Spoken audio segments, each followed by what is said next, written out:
Good morning, good afternoon, good evening.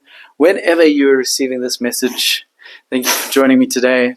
My name is Val, and today I'm going to be talking to you just a little bit about my relationship with Mary Jane. Right from the start of my relationship to me quitting it and beyond, because as I'm making this video, I found out from ChatGPT that I am 492 days off of smoking marijuana, which is absolutely amazing, especially coming from someone who used to be a daily smoker. I didn't count the days, I just knew that I gave up smoking November 12th, 2023, asked ChatGPT, how long has it been? And it came back to me with 492 days, which is absolutely amazing because I was a daily smoker for 10 years. And, during that 10 years, I think in total, maybe I got 6 months off of marijuana in that entire 10 years, which is just, wild. But first of all, I really wanted to state, first and foremost, that marijuana is a drug. Okay. So I think we should just get that clear, because as the world continues to to normalize marijuana use, which I think is actually important because and it is much less damaging than a lot of the drugs that we have in this world. However, I will also say a few things on why I feel it is even more damaging than some drugs, but I'll leave that to later in the video. But it is a drug. It does change your perception. It is addictive. Speaking as someone who was addicted to it, it is addictive. It is an addictive, mind-altering substance. So let's not play around here, guys. Let's call it what it is, not what you wish it was. Yes, it is a plant, but just because it's a plant does not mean it's also not a drug. Okay? Opium, poppies are plants, and we get heroin from those things. So, let's call a spade a spade. Let's call a drug, and let's not infantilize the issue. I started smoking marijuana when I was about 16 years old, and I really loved it. I took to it like a fish to water. It was one of my primary drugs of choice along with alcohol, and I just absolutely adored it and I believe that there were a lot of benefits to it, because I started thinking philosophically for the first time in my life. I'd have all these big out of the box ideas, out of the box thinking, because I used to be in this sort of very narrow, limited mind space and mindset. And after I smoked marijuana, I felt like the doors swung open, the box came apart, and I could finally think in a completely different fashion. I was literally sitting there in the garage with my friends, and for the first time I really thought, wow, we are on this hunk of rock hurtling through space at tens of thousands of kilometers per hour, and somehow this is working. Somehow we're not dying or burning up or getting swung all the way around. It was the first time I was really in true awe of the miracle that is this existence that we are a part of, and the human existence, that we can even be conscious of the fact that this is what we're a part of. So I think that, it really contributed to who I am today in that respect. It really made me think of things differently. And for that, I am extremely grateful to marijuana.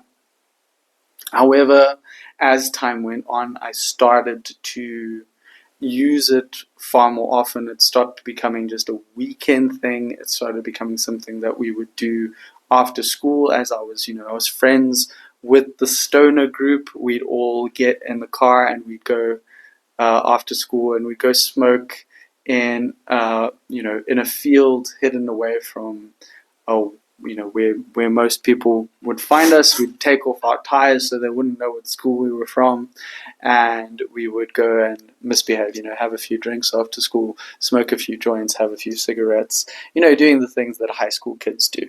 And that would all be good and fine. For most people in our group, they really got out unscathed. It didn't cause that many problems for them. They were able to use weed sparingly, and it not affect the way that they worked, and not affect, their disposition, make them depressed or anxious, or impact their ability to, pass university exams or anything of that nature. They were really still able to feed themselves, take care of themselves, and go about daily existence with little to no problem.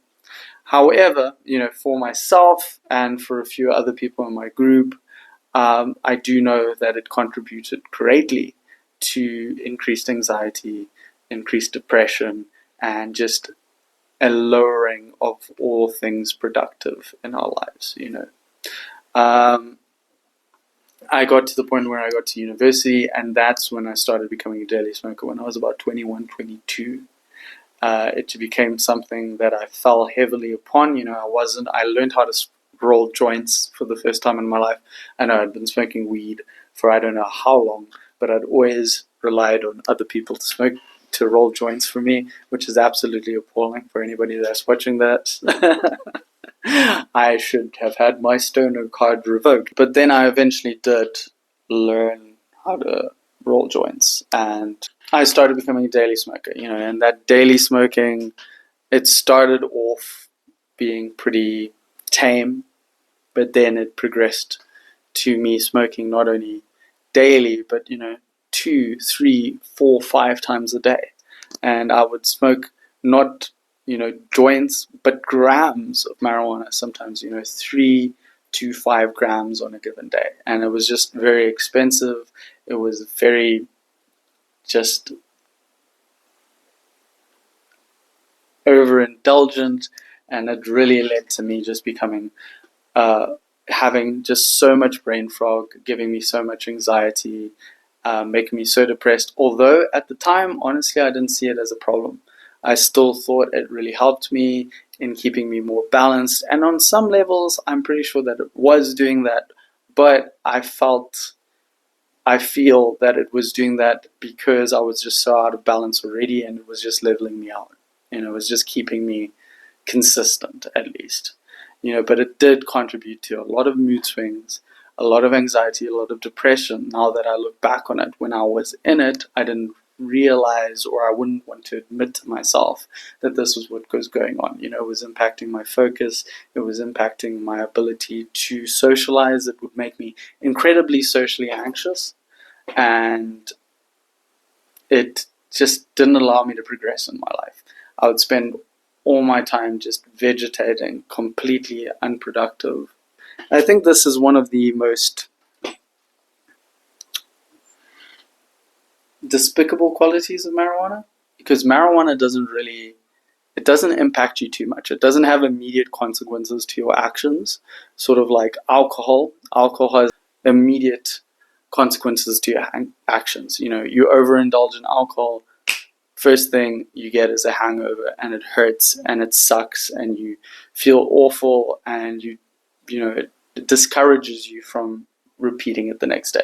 Well, until you find out that you can drink more, and that makes the hangover go away.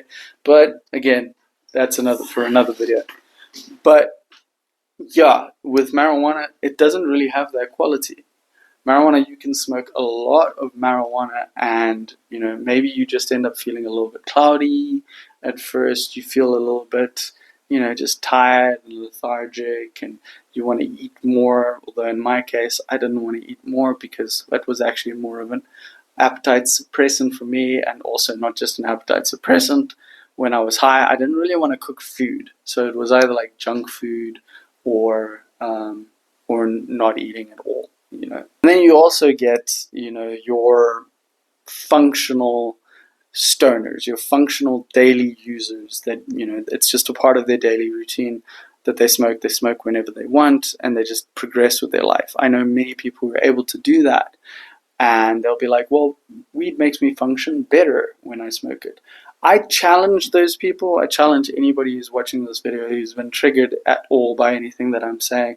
I challenge you to get off of marijuana, okay, spend some time off of it, and then tell me that you function better on it, okay?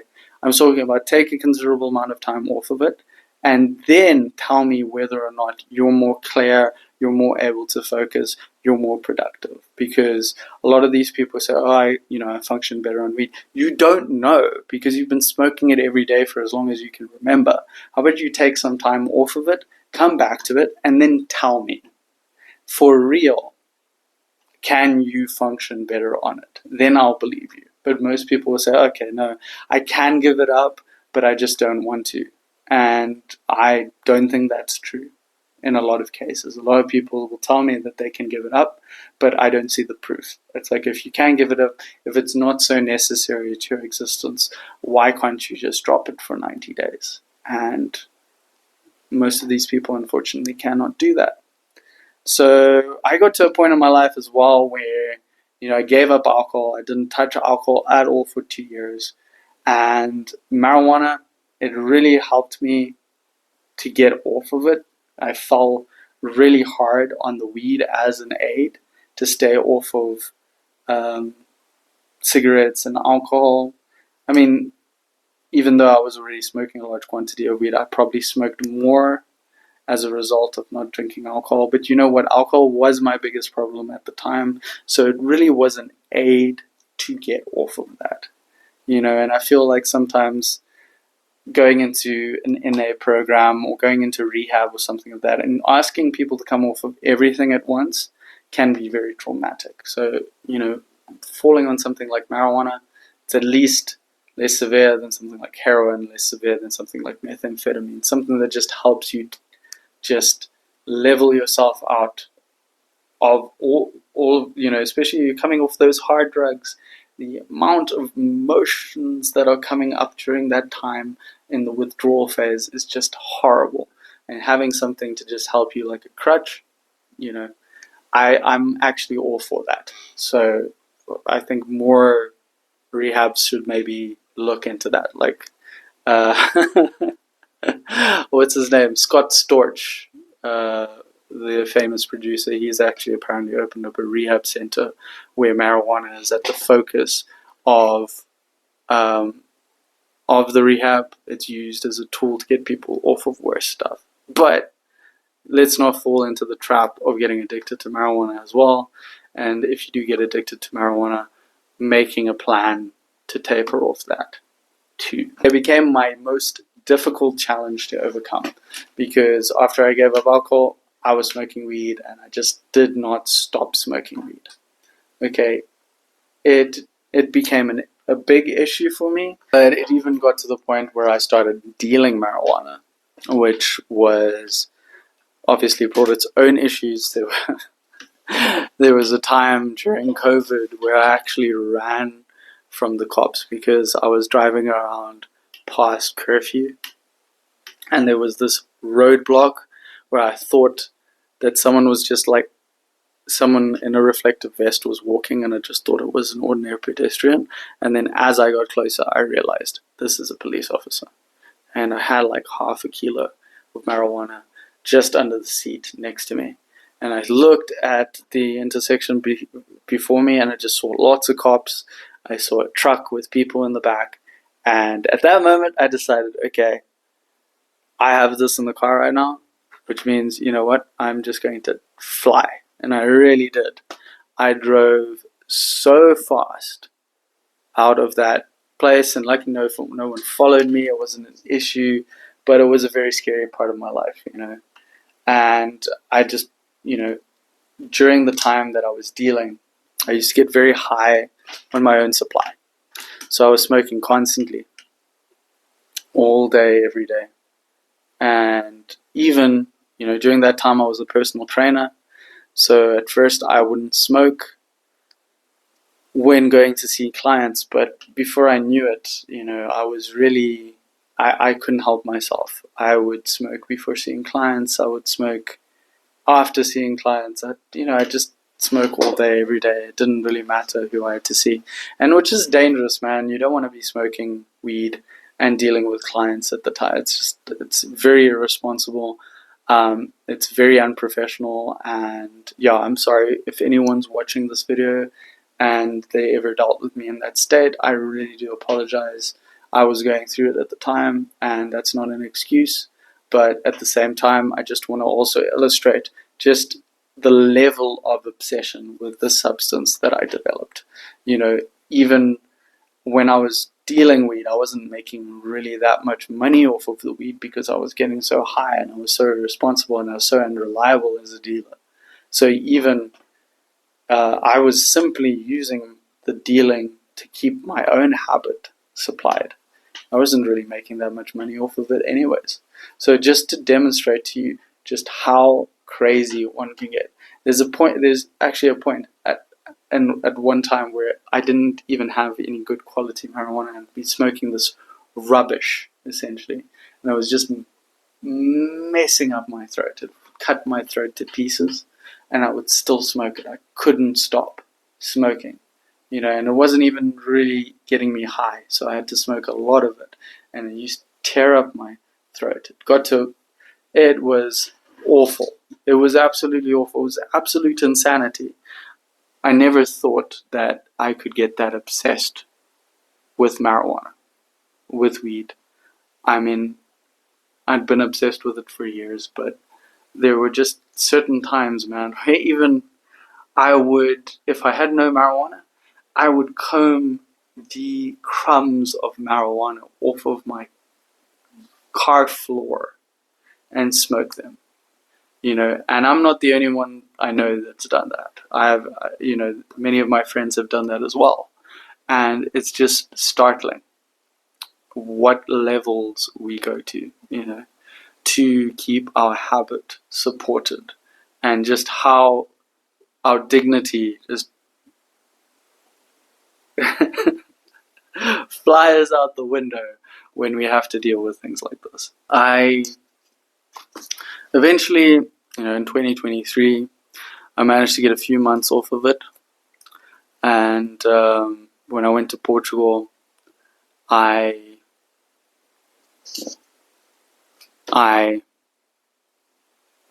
smoked up again. I decided to have some marijuana one day, and I thought I was going to be safe and I was going to be able to use it sparingly, but I wasn't. Long story short, I immediately began to smoke. The next day again, first thing in the morning, I smoked up, and I kept on smoking, for that duration. And when I got back to Zimbabwe, I kept smoking as well. I went through a breakup, and I was using that again as a crush. Before I knew it, I was smoking on the daily. It started off slow, so like one day here, one day there. Eventually it became, once a day, and before I knew it, 2-3 times a day. But a part of me knew that this was going to be the last time, or the last hurrah with marijuana, because I started to see it very differently. I started to experience very differently. Every time I smoked, I just used to get this unbearable anxiety. I used to just get this feeling that I shouldn't be doing what I'm doing right now. I shouldn't be smoking. I need to give it up. And that happened for a couple of months, until finally November 2023, where I managed. There was one day where I wasn't able to afford marijuana, and I didn't buy it, and I just said to myself, like, today's the day. And I haven't looked back since. November 12th, 2023, I finally became free of marijuana.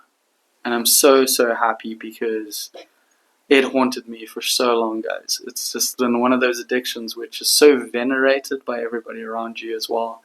Everyone telling you it's not a big deal, it's not a drug, it's just a plant, it's fine, it helps me with my anxiety, with my depression, it helps me focus. All of these things that, maybe are true at some point when you're using it modestly. But when you get to the excessive point that I was using it, the obsession, the just blatant indulgence, and when you get into those moments where you're combing crumbs of marijuana out of your carpet because you want to get high, and and it's barely even doing the job, but it's just these moments where you just throw your dignity to the wind, and you do things that clearly no sane person would do. Clearly no sane person would do. When you're smoking so much of it that your throat is on fire, you have this awful cough, and you can barely breathe, but you carry on smoking. I think that is just ridiculous. If it interrupts your life, if it interrupts your productivity, if it interrupts your ability to network and socialize with other people, then you know what? Maybe you should give it a rest. And I'm not going to say that it doesn't have its uses medicinally, that it can't help people physically, that it can't help them with the way that with pain management and maybe certain psychological issues. But I do think that it's being overprescribed. I do think that it actually ends up causing a lot more psychological issues in a lot of cases than it helps. I think we just need to be more careful with this. And I'm so glad to be in front of you today. Almost 500 days off of marijuana, one of the biggest challenges that I ever faced in my life. And I can tell you very easily that my life has just gotten infinitely better since I made that decision. And guys, if you guys are having any trouble at all with marijuana, with addiction, please don't hesitate to reach out, send me a message in the comments. I will probably set up an email address at some point so that anybody who's feeling the need to just reach out and discuss. I'm sure at some point I will also have an addiction management program. Thank you guys so much for being here. Thank you for supporting me in all my endeavors, and much love, guys.